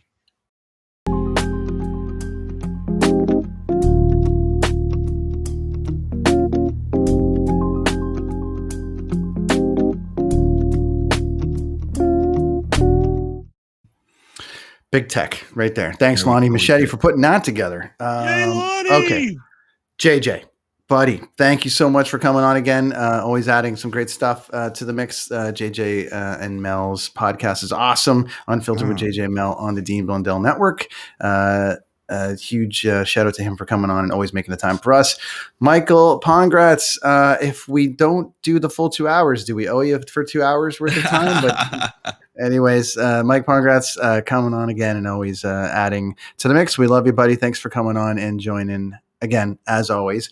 Huge thanks for Dean Blundell. Dean coming on and telling us I've learned something about Dean today, that he's an almost doctor. So this is an interesting thing, which has been fun to watch. It's funny that he doesn't say that. That he, like, I could see why he did, 'cause he's humble about it. But when he argues with all these anti-vaxxers, but they won't listen. He just had Chris Sky on yesterday again, and really? And they're like, well, you had him on again to like, say, okay, so you keep getting arrested and you keep doing and the kid was going nuts. And anyway, it's fun. I like watching it because they had Darren there. They had Darren ripping him down, and everyone was giving him a shot to try to make sense. And then Dean and the team were backing it up with facts, and they just don't necessarily want to hear these facts. They want to hear their facts, whatever. But it was fun to watch Dean go down that road. So there we go. I get my shot on Thursday, same day as my wife and mine anniversary.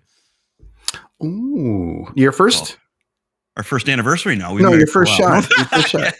Yes. Yeah. I think I'm up for number 2 shortly. Sounds like I'm gonna be back on a bus shortly at the end of July, potentially August in the United States of America. So we'll see what happens there. So I better vax up, because who knows what we're doing down there. I'd also like to. I want to go to some Comic Cons. I think you're looking good in the fall, friends. We did an hour and 50, but hey, I hope you were entertained tonight. We had a lot of guests and a lot of fun. We covered a lot of stuff. We did. Thanks for having me. We appreciate it. Yeah, and I guess Julie checked in here. Let's just Julie, thank you so much. Thank you so much for checking in on the show. We always love the support. Thank you so much. When it comes to that.